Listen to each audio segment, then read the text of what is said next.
The broadcast is now starting. All attendees are in listen-only mode. Hi, everyone. Thanks for joining us on this webinar.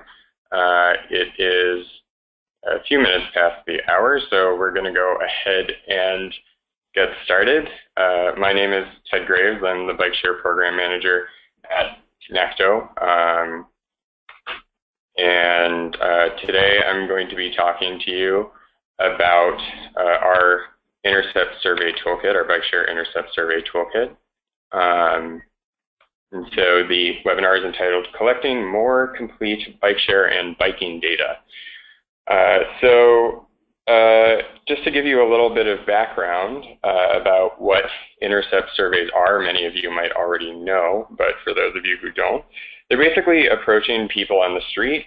Can be almost anywhere. Somebody standing there with a clipboard, so on the sidewalk, next to a bike share station, next to a bike facility, that sort of a thing. They're generally short and simple because you're stopping people as they go out throughout their day, so it's 2 to 3 minutes. Often one side of a sheet of paper, maybe with demographics on the other. It can be a little bit longer, but it's generally kept really, really short. And so the question is why? Why do we care? What are they good for? And there are a number of reasons that you would choose an intercept survey over other types of data collection or things that they generally excel at. So things such as targeted locations, you can really choose absolutely anywhere to stand, even down to where you are on the sidewalk or where you are on a block, which gives you a lot of control over exactly where you're recording information, what's going on around there. You can also get information about people's attitudes and perceptions since you're engaging them, talking to them, as opposed to doing counts. So that gives you the opportunity to understand why people are doing things or what they think about what they're doing or your facilities or your bike share system or that sort of a thing. You can get information about specific trips because you're catching people as they're performing those trips, which also means that you can get people's motivations. And those motivations are much clearer and more specific than if you try to ask them to recall them during, say, an online or an email sort of a survey. Another really important thing is that you can get diverse community voices. So you can go to absolutely any neighborhood and really choose which neighborhoods you want to engage. And that addresses issues around whether you have contact information for people, whether people have a high level of digital literacy or checking their emails regularly or have the time to answer that sort of a thing, or are coming to community meetings if you're doing a community event, for example.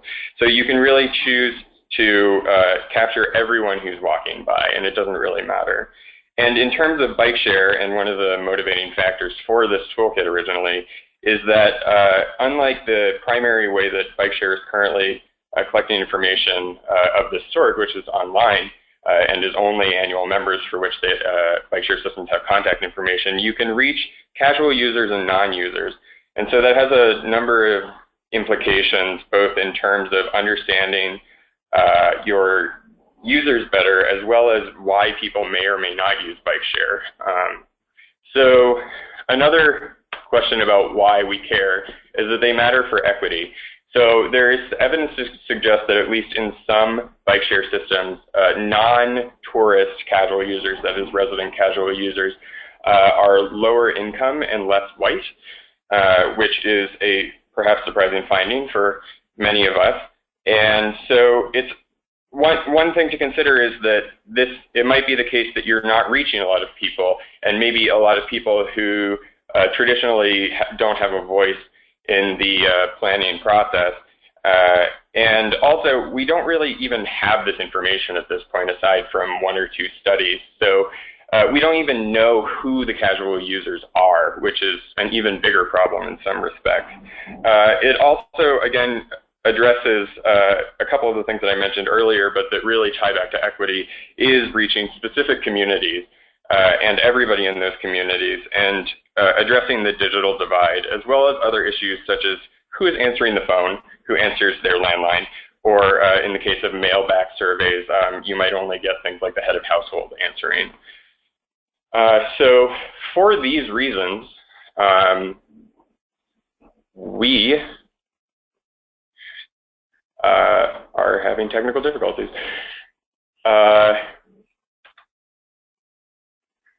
Sorry, everyone. There we go. For these reasons, we've powered through, and we created the Bike Share Intercept Survey Toolkit, which is basically a how-to guide that takes you from beginning to end for performing an intercept survey. So not just, you know, how to throw things onto a page, but really like all of the things that you need to do. It's meant to be simple and easy to understand in a way that a lot of you know, methodology guides perhaps aren't, or geared entirely towards academics. So it's really meant for absolutely anybody to be able to take this and run with it, whether it be advocates or people who work in community-based organizations or planners or academics. It also includes over 100 pre-tested questions, both in English and Spanish, which are meant both to really lower the barrier in the amount of time that people have to take, as well as creating a little bit of standardization across projects and cities.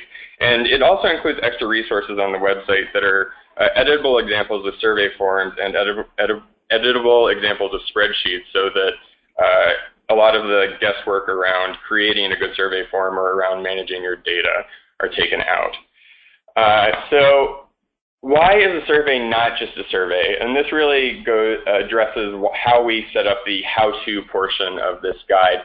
So there are two main components. There's everything that isn't actually the survey, the sheet of paper, which is often neglected or which people don't think about. And so an entire section of this guide is devoted to things like where, when, how, why, these sorts of things.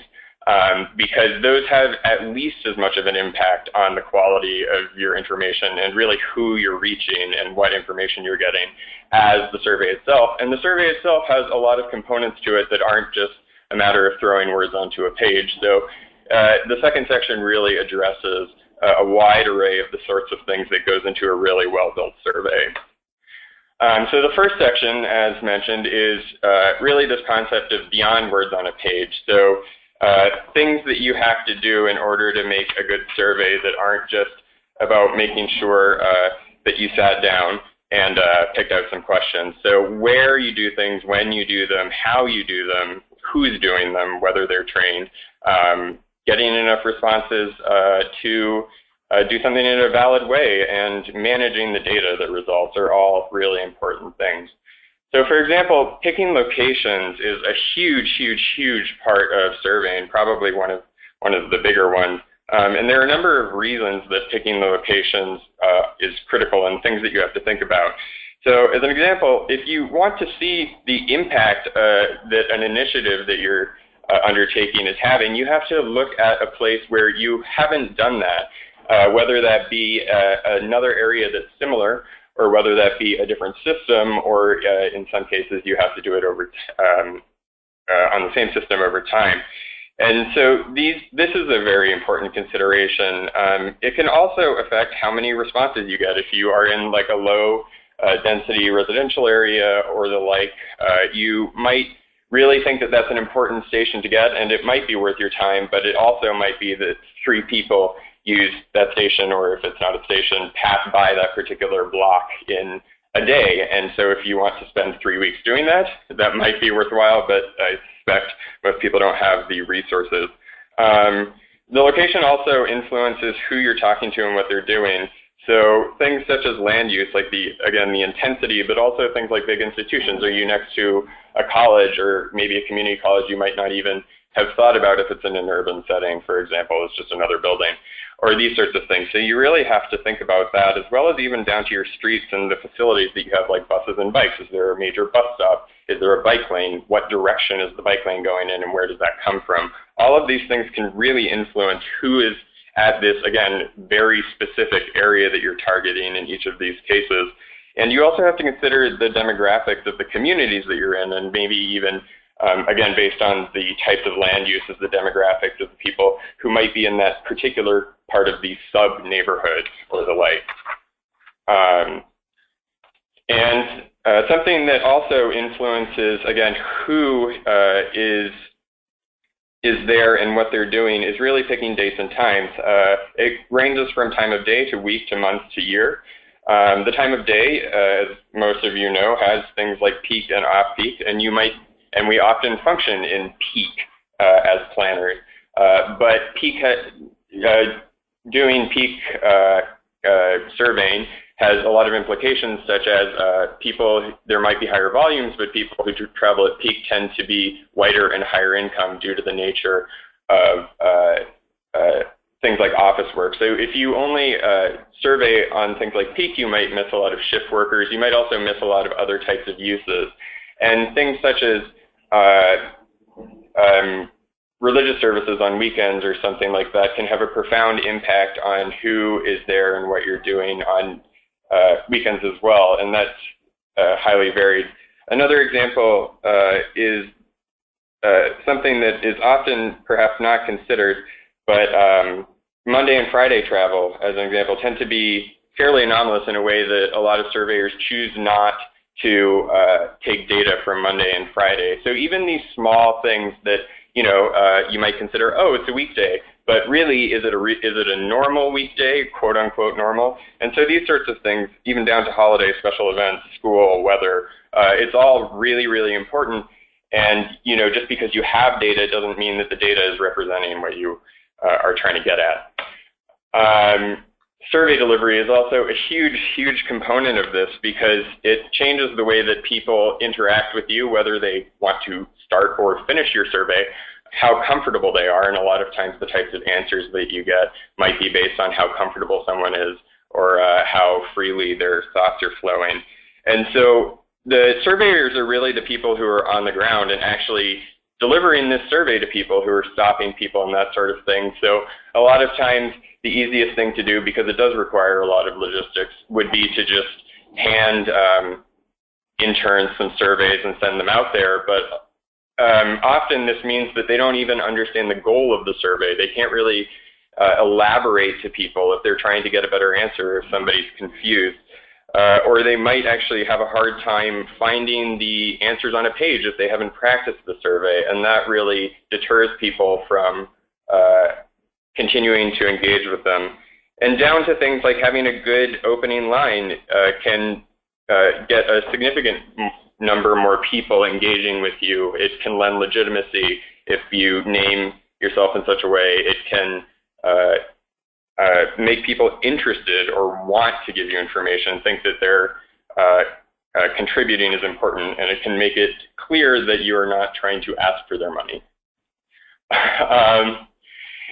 And this, it also, these things that go beyond also apply to the survey, but not just the words that you've chosen or the questions and the responses, but even the design of the page, particularly for the surveyors who you've put out there with sheets of paper.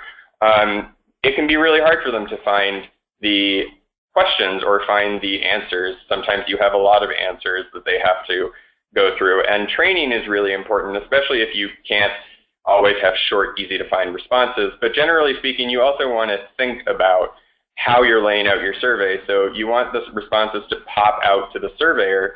You want to keep the questions separated so that they can find them really quickly. And you also, from a data management standpoint, want to record who, when, and where so that you can go back, if you have a data issue, for example, and ask them what happened, but also being able to track exactly what time of day it was or where it was is super useful in analyzing, both for you or for other people in the future using your data. And related to you and other people in the future using your data, data coding and storage is also really, really important and something that often gets overlooked or people are afraid of, sometimes understandably. But it's so critical because if you've produced all of this data and at the end of the day you can't really use it, or once you go back and you try to find it and you're like, well, I don't really know what this means, you have a huge problem. You might as well not have done all of this work. So even if it is one of the last steps in sort of a housekeeping situation, you really want to set it up early so that when people are entering data, it's entered properly and they understand what's going on, that it's easy to check it to make sure that people are entering it properly, and that it's easy for people to go back and know what the question was, what the answers were, what the coding means, and easy for you to combine data sets, for example. So these are all considerations that are covered in the first section of the how-to guide, and they're really meant to get at a lot of these things that are confusing, scary, and or sometimes hard for people to even remember that they have to do. The second section of the how-to guide addresses designing a survey, the part that people tend to think of, the piece of paper, but it really tries to go beyond spending a couple days sitting around being like, oh, well, I feel like that question kind of gets at what we're trying to ask. And what are we even trying to ask anyway? I don't really remember. So it really drills down to try to get you to understand all of these facets, such as choosing the questions, but on like a very detailed level, what kinds of questions you have to choose, or what kind of question types, or how the survey flows, how people interact with the survey, and also how question wording affects the validity of what you're doing. So choosing questions is often harder than it sounds, and it requires a lot of careful consideration. There are a number of things that questions have to be or address in order to be effective. So for example, they have to be clear to respondents, and they should feel like they know why you're asking something. If you have a number of questions that don't make any sense to people, and they're not exactly sure what this is all about, they're unlikely to feel comfortable giving you information, and they're also potentially unlikely to actually finish your survey because they might be a little bit frustrated and a little bit distrustful. They also have to be easy to answer. A lot of times you want to get at what people might do in the future, but you have to be careful that it's really clear so that people can be like, oh yes, I absolutely know the answer to that question. I can provide you a clean, proper answer, because if it's too hypothetical, again, it confuses people, and when people are confused, that probably means that whatever answer you're getting is not straightforward and might be junk. They also need to be related directly to what you're working on in a way that, you can't have tangential questions. You only have 2 or 3 minutes to ask people these questions. So you want to make sure that they're all very concretely related and that they can also be analyzed together to maximize analytical power. A lot of times you only have one chance to talk to the same person at the same time. So if you make sure that the questions that you have are interacting with each other in interesting ways, then you might even be able to go back and answer even more, perhaps potentially more interesting or questions that are relevant for other people or projects. And it's also really helpful, and sometimes it's easy to forget this, but it's helpful to be able to link what you're doing to other data sets, such as the ACS. So even if you don't use the exact demographic response choices that the ACS uses, trying to make it such that they're close enough that you can map the two is really useful, because a lot of times at the end of the day, you do want to go back and use that information. And the example questions do provide a template or good ways that you can create demographic questions. The types of questions are also really important, and that comes down to not only how easy they are to ask or whether they're getting at what you want, but also how you can analyze things. So very briefly, there are 3 main types of questions. There are closed questions, which are a finite set of response choices. A lot of times if it's not super obvious to the person, the respondent, you can give them that information. There are only a few of them. This also includes intensity of feelings, 1 to 5, Likert scale kind of things, or agreement, disagreement, that sort of thing. And these are probably the easiest to quantify. Field-coded questions are the next easiest to quantify, and they try to basically take an open-ended question and drill down into something that you can have numbers 1 through 7 and analyze those. And so it's basically, you ask an open question, you often have more options than you would otherwise, because you don't have to read them to people, but you really only want to choose these if you think that you can cram 90% of the potential answers into 7 or 8 options.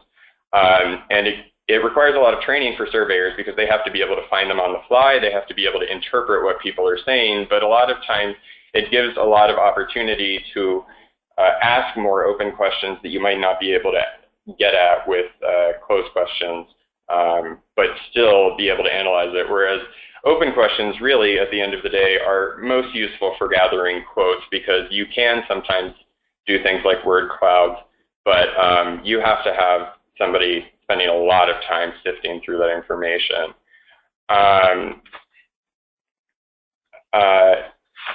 Question wording is also really important, and this is something that ultimately we have tried to help people out with the bank of pre-tested questions. But at the end of the day, a lot of times you have to write your own questions, and there are a number of things that go into this, and really these are just a few of the examples from the toolkit. But it affects the validity of your responses a lot, as well as how easy it is for people to answer your questions. Because a lot of times if you're asking too many things at the same time, somebody might have one answer to one and one answer to the other, and the answer that you're ultimately getting really isn't addressing either of them. You're also not having the opportunity to use both of those disaggregated. If you ask people questions that are really convoluted or use a lot of technical language, people might not understand, particularly people who aren't native speakers of the language, and it can also confuse even native speakers. And you also don't want to lead people, and this is addressed in a couple of examples, but leading people or loading words often means that you're influencing the way that people will respond to you. And while it is always nice when it proves our point, it is not necessarily a valid way to go, and is often unintentional on the part of people writing questions. And one of the big components in terms of not just talking about choosing the questions themselves is how people experience the survey and whether it feels natural to them. So survey flow is really important, because ultimately it feels a little bit like a conversation when you're on the other side of this. And if it's a bunch of questions that don't really have any context and sort of zoom in and out, a lot of times people don't really understand what's going on, or might not feel like they're becoming more and more comfortable with talking to you or building rapport. So you want to generally go from very specific information to general information, or general information to specific. And you want to prioritize putting questions at the end that need more thought, or getting people more into the frame. So for example, if you want to ask about very specific things about bike share pricing structures, you might want to start talking broadly about bike share pricing before you drill down into very specific things, because it helps jog people's memory. It helps them get in that mindset and not be frustrated that you're asking them such a specific question that they don't have a lot of information about. And another really important thing is that you want to put sensitive information at the end, because a lot of times you have built up this rapport, people have answered all of your questions, they're more likely to say, hey, what's another few questions? This person seems like a good person, they're not trying to get anything out of me, I might as well give them this stuff that'll oftentimes make people uncomfortable, particularly demographics. It can also be helpful to hand people a sheet of paper with this information and not have to have them say it to you verbally, things like asking people their income. If they feel like somebody around them can hear it, it's just not very comfortable. So that's another consideration. And beyond the how-to guide, we also have this question bank, which is, again, over 100 questions in English and Spanish.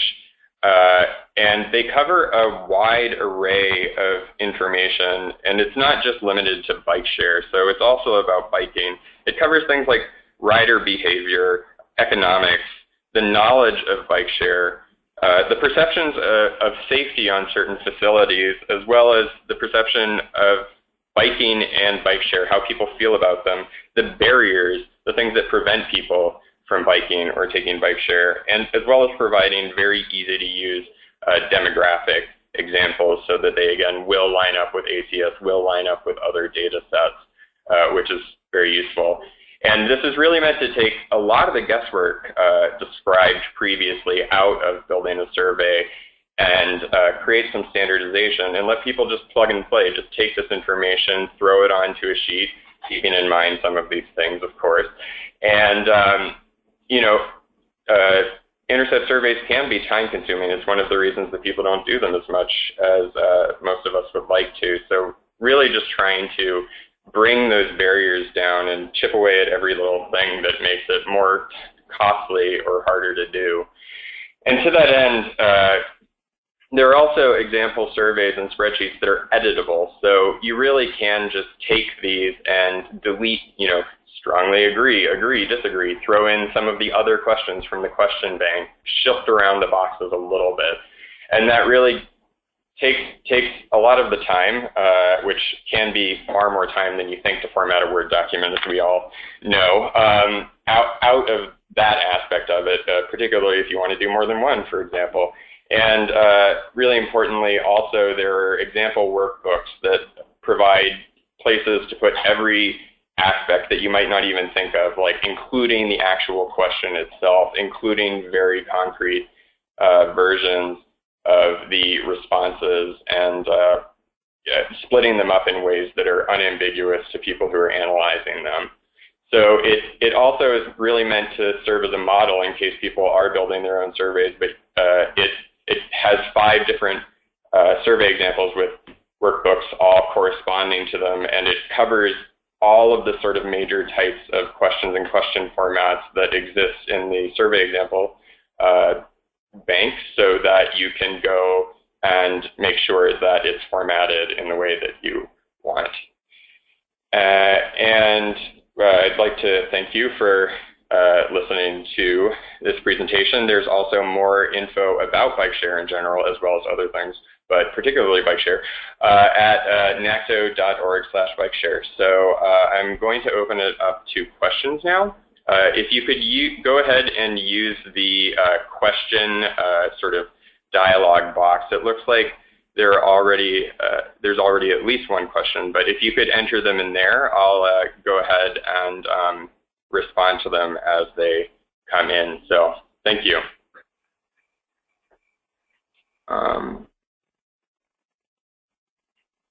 So I have one question from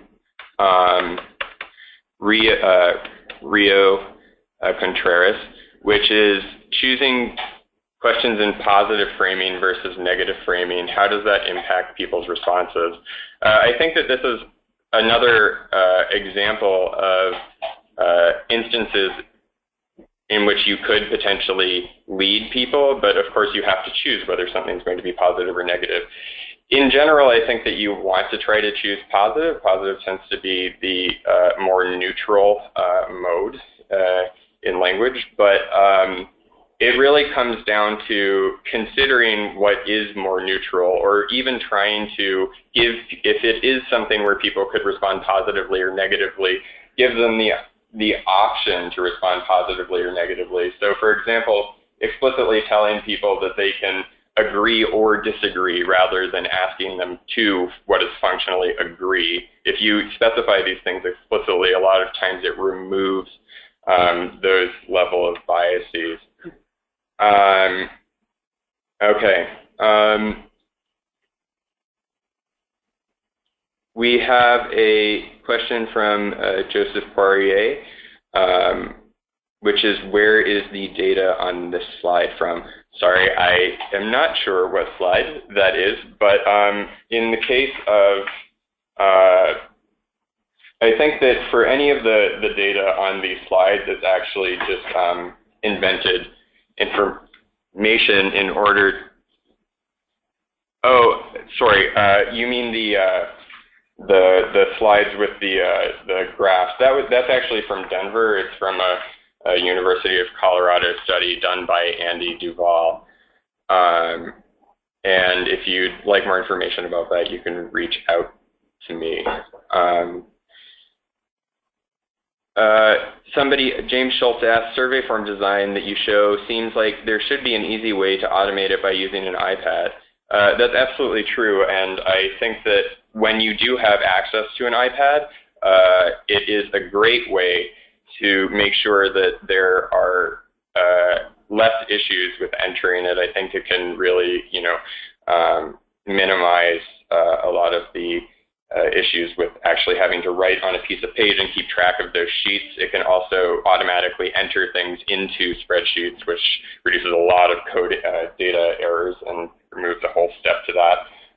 There are certain considerations with iPads which is covered briefly in the guide. But for example, with open questions, if you have to write down a question verbatim, it's fairly hard for somebody to do that with an iPad. So if you need to write questions down and you really want that sort of information, you might want to consider not using that.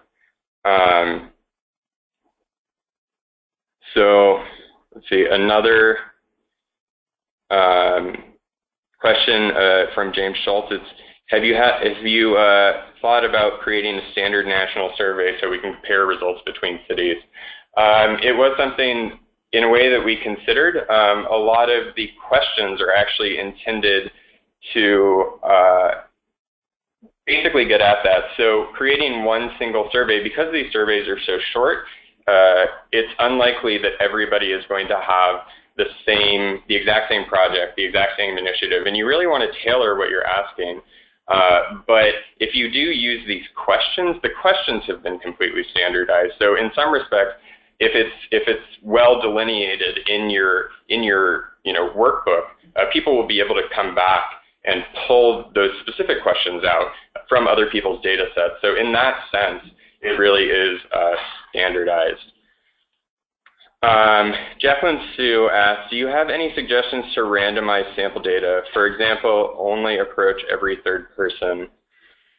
I think that with randomizing sampling data from the perspective of people approaching you is often not necessarily necessary. A lot of times what you want to do is engage people based on whether they saw somebody accept or reject you. There are perhaps some effects around the type of person that someone sees answering your questions or rejecting to neglecting to take your survey, and then the person who's watching it happen. But in general, you sort of just want to catch everybody. That is an actual sort of random sampling technique in a way.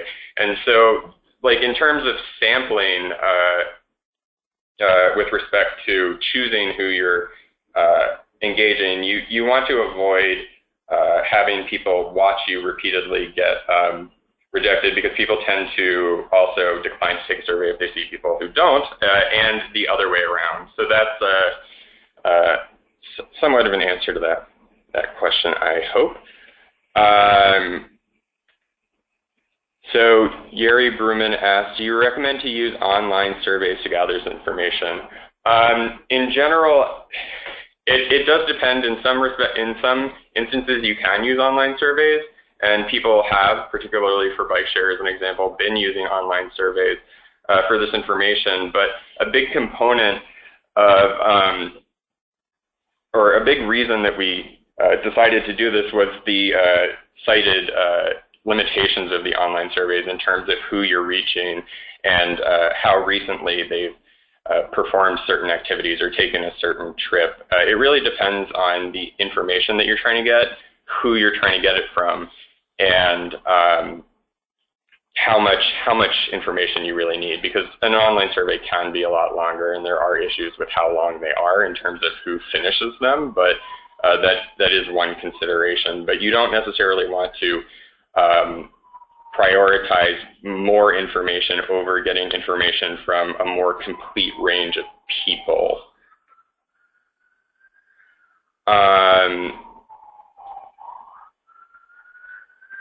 Corwin Bell asked, do you foresee any issues with using this as a guide for other transportation intercept surveys? Not particularly. I think that there are like certain considerations for onboard surveys that they're not proper onboard, bus or rail surveys that aren't properly intercept surveys and are often handed out. So I think that there might be some limitations there, especially because handing something to somebody requires a different set of considerations for how you format questions, what kind of questions you ask, how the responses are formatted. But in general, from the question bank, a lot of these questions do even address biking, barriers to biking, perceptions of biking, and we thought that that was really important because it does go beyond for bike share, it's not just about bike share specifically, but it extends to that as well. So in a way, it's already sort of set up for that, but especially the how-to guide really covers Intercept surveys in general and in terms of how you do those.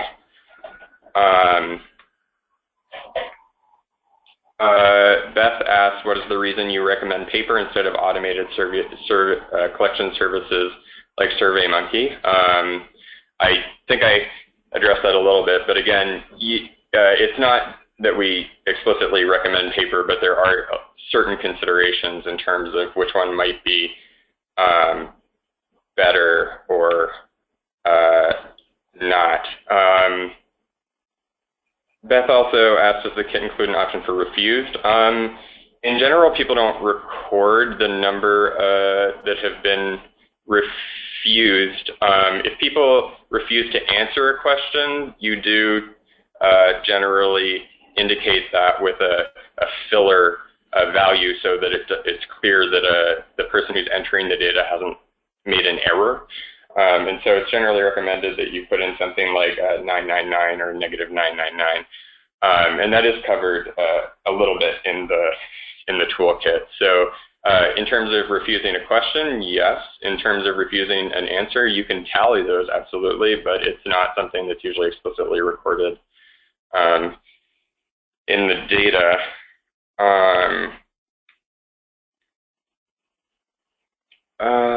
Let's see. Sorry, there's a stream of questions coming in, so I'm trying to work through GoToWebinar. Aaron Potts asked, do you have examples of some successful and less successful opening lines? Example, can I ask you about bike share? And so, in fact, there is a small set of examples, both of good and bad, and that includes the fact that it sort of points out ways that you can, in general, make better iterations of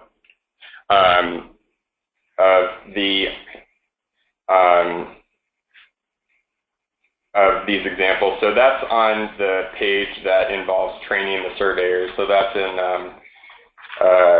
section 2.3. It's on page number 23. Let's see. Pedro Cabasa asks, what's the best way to approach pricing questions with regards to Intercept surveys? This was a very difficult aspect of creating example questions because it is so unique. The guide does include some guidance on how to do this, as well as example questions that really aren't, well, it includes questions that you can are malleable enough that you can do for any bike share system and sort of guide you towards how you would pick, for example, response options for pricing or the like. And it also provides 3 separate concrete examples for different types of pricing models or systems. So you can find that in the back of the guide with the questions. So let's see what else we have here. Line graphics. Only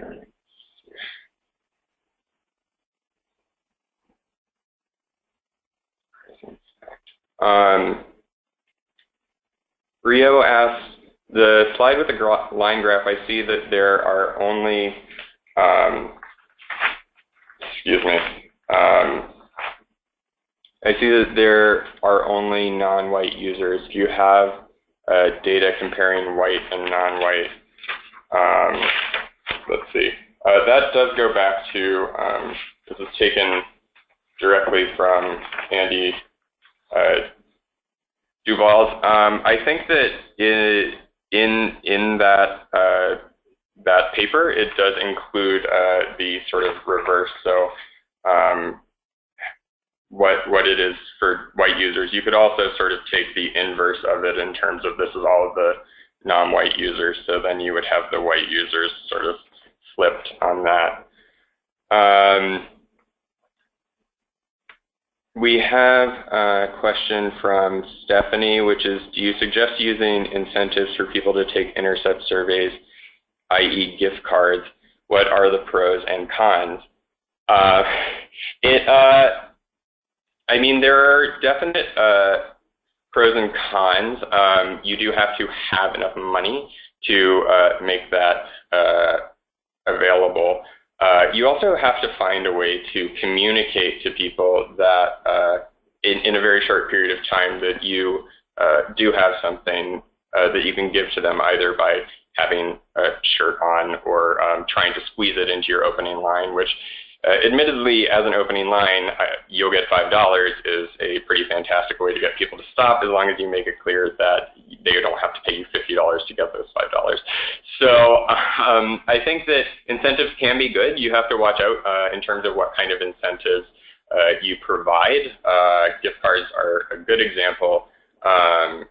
Some types of food are generally well liked. You also might get people who feel shut out if you have things that include certain kinds of ingredients.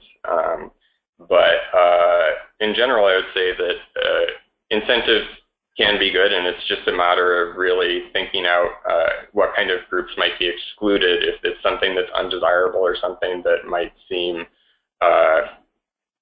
not like it's completely free, as an example. Zoe asks, is it better for the surveyor to fill out the form or for the person completing the survey to fill it out? Does it matter? And does the toolkit make recommendations about what to do? So the toolkit makes recommendations to that effect about demographic information. In general, the way that questions are often structured varies depending on whether you're going to hand it to somebody or not. It's easier to control the types of answers that you get and whether people are answering them properly, and to make sure that people understand the types of questions that you're asking if you're delivering them verbally. So if somebody doesn't understand when you deliver it verbally, they're more likely to say, oh, I don't understand. Or if they give you an answer that you didn't expect, you can probe them or ask them further questions to make sure that they did understand the question. And a lot of times when it might be hard to give very short, concrete answers that are easy to find on a page for somebody who's standing on the street. So I think it reduces the barriers for people when you deliver that information verbally. But as I referenced a little bit, for demographic information, a lot of times it's a lot easier to hand somebody a piece of paper just in terms of level of comfort. But you do have to make sure that that paper is somehow well affixed to the rest of the responses, because if you lose that, then you have lost that vital piece of information. Let's see. Just looking through, I think we've covered a lot. Beth Heidi has a recommendation. She says that regarding prizes, reusable tote bags worked really well. So if you do have the resources to do tote bags, yes, everyone does love a tote. And Beth also asked, how do you calculate your rate of participation without a refuse survey option? Again, you can absolutely record fairly easily on a piece of paper, tallying, for example, if you want that information. But in terms of it's not absolutely vital unless you're looking for that. So I would say that that's something that is perhaps nice to have, but optional. And oftentimes the response rates for Intercept surveys might be higher than you would think. A lot of them are like 60% or something, which is better than a lot of things like mailback surveys, which can be in the order of 10 to 20%. So there is some advantage there. I think we're starting to hit the end of our questions and getting close to the end of our time. So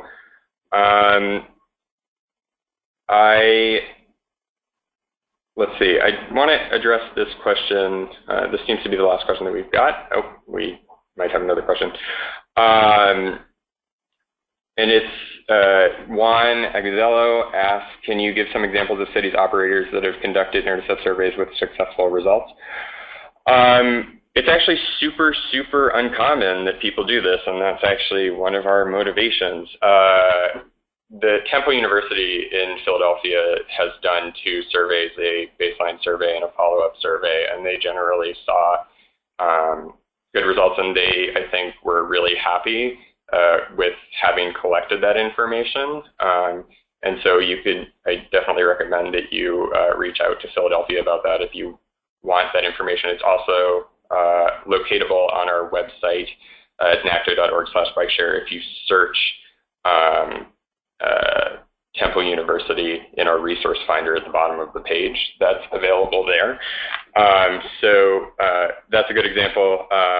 Bed Stuy Restoration, which is a CBO in New York, also did, which I don't think is publicly available right now, an Intercept survey, and they generally found that that was useful. But hopefully more and more people will, because we have very few examples of this.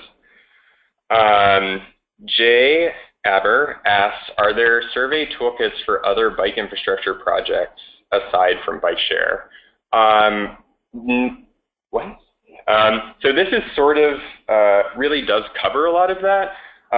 So a number of these questions could be asked stopping people on the street. The example questions vary in usefulness for bike infrastructure projects. Some of them do ask about people's safety, and it also provides examples of the types of photos that you would want to use to ask people how safe they feel on various pieces of infrastructure, which people have found as useful information, such as transportation alternatives here in New York.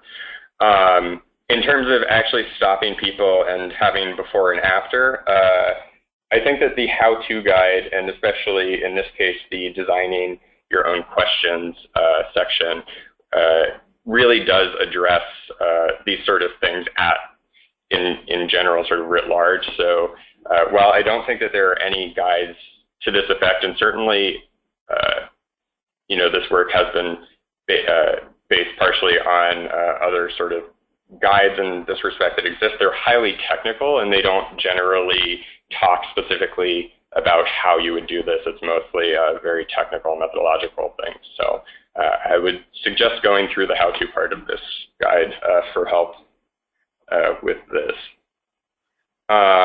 Beth also would like me to inform everyone that DOT has also done this. So thank you. New York City Department of Transportation. And I think that with that, we have exhausted our time, and we have also exhausted our questions. So thank you, everyone. And if you would like any more information on this, you can go to nacto.org/bikeshare, or please feel free to reach out to me at ted@nacto.org. And this recording, for those who have not been able to listen, will be available and will be made available via emails and on our website. So thank you, everyone, and have a great day.